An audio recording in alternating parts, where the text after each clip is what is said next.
മലയാളത്തിലേക്ക് സ്വാഗതം.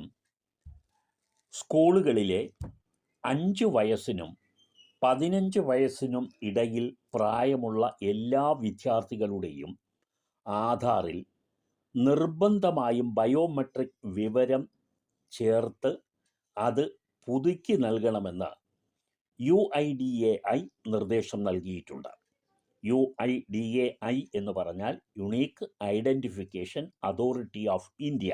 അതായത് ആധാറുമായി ബന്ധപ്പെട്ട എല്ലാ കാര്യങ്ങളും ഏകോപിപ്പിക്കുന്ന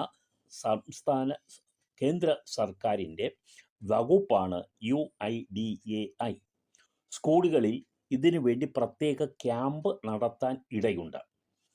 അത് സംസ്ഥാന ചീഫ് സെക്രട്ടറിമാരോട് കേന്ദ്ര സർക്കാർ ആവശ്യപ്പെട്ടിട്ടുമുണ്ട്. 17 കോടി ആധാറുകളുടെ ബയോമെട്രിക് വിവരം ഇനിയും ലഭിക്കാൻ